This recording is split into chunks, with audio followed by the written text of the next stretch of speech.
Look, a few days ago, the presumptive Democratic presidential nominee released his climate change plan. And if you thought coronavirus had tanked the economy, Joe Biden's climate change plan is the equivalent of taking a bazooka to it. It'll blow the economy up. The cost? Try a whopping $2 trillion. That's a 2 with 12 zeros behind it. And that's only for the first 4 years of the plan. The plan aims to eliminate carbon pollution from the power sector by 2035. That's 15 years away. Poor old Joe won't be here then.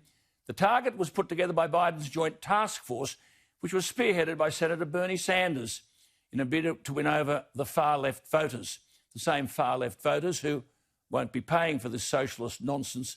The plan also includes the goal of achieving net zero emissions by 2050 and spending trillions on retrofitting cars and buildings to be energy efficient.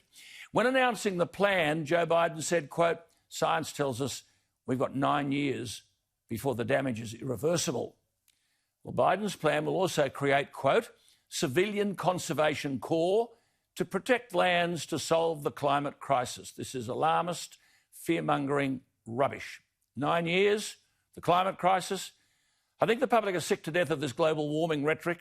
And then Joe Biden says he foresees 1 million new jobs tied to making electric vehicles and charging stations.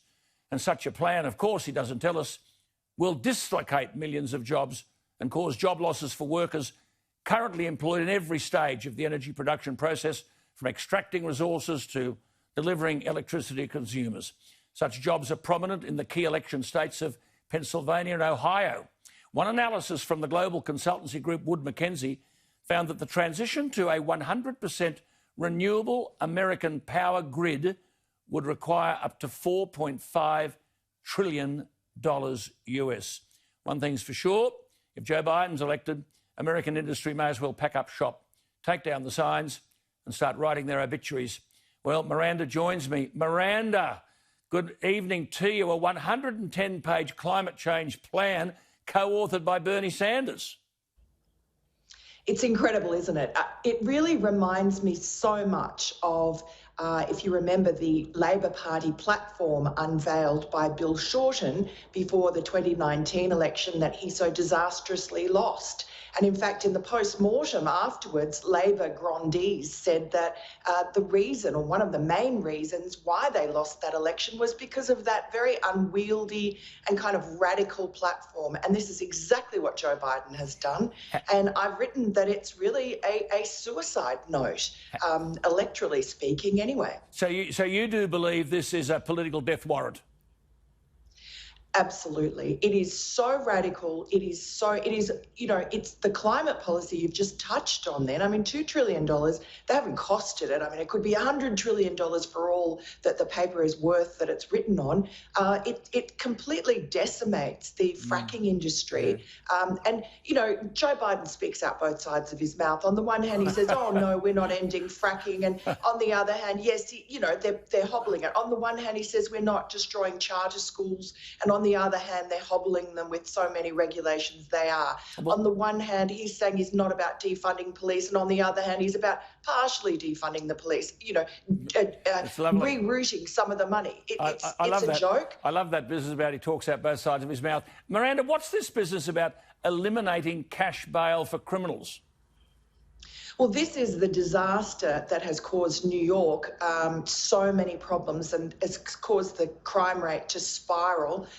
It's one of a package of disastrous so-called criminal justice reforms enacted by both Andrew Cuomo, the governor, and by Bill de Blasio, the mayor, including letting out a whole bunch of criminals from Rikers Island. But what it basically means is, you commit a crime, normally you'd be arrested and you'd be sent to a court, and then there'd be a bail for you, and you'd be locked up in jail until your trial on a $1 million bail or $100,000 bail, depending on the seriousness of the offence. Now That can't happen. You just get let out on the streets on stop your it. own recognizance. Stop it. And that's why the streets, people are right. And the cops think that this doubling in shootings is probably caused by about 20 people, and they've just been let out of jail. They get arrested by the cops, and it's a revolving door. They're back on the street. And this is what Joe Biden wants to do to the entire nation. And then he wants to dismantle border protection. Absolutely. This is all about giving, the dreamers, giving illegal immigrants citizenship, giving them free college, free healthcare, free everything. I mean, it's just dismantling the wall that Donald Trump's building. It's basically exactly what Labor did under Julia Gillard when they dismantled John Howard's border protection, and what a disaster that was. Miranda, I meant to ask you, what is this story about the woman, because this is a bit of a metaphor, isn't it, of the problem, who followed the City Council's advice for New Yorkers to settle disputes neighbour to neighbour rather than calling 9/11, and she wound up shot dead?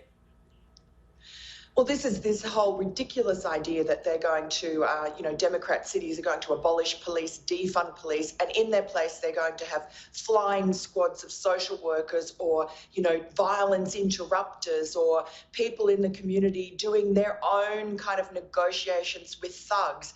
And you see where it ends. This poor woman, she's asked some thugs to stop setting off fireworks at her mother's apartment, public housing, and she gets shot dead for the trouble. And, you're told don't call 911. And in fact, these days, it's doubtful whether the police are even going to arrive.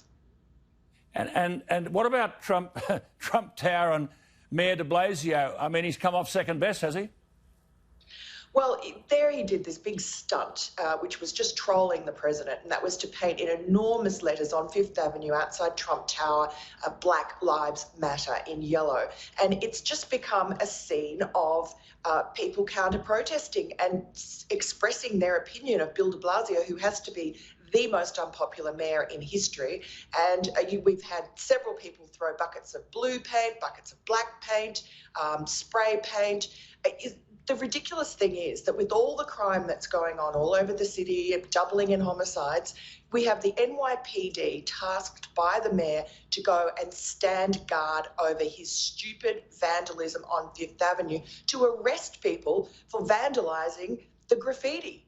That's the only vandalism that Mayor de Blasio seems to care about. Oh, Miranda, you're a star. Great to talk to you. Listen, keep well. You keep well and you stay safe. We'll talk to you next week. Miranda Devine. Thanks, Alan.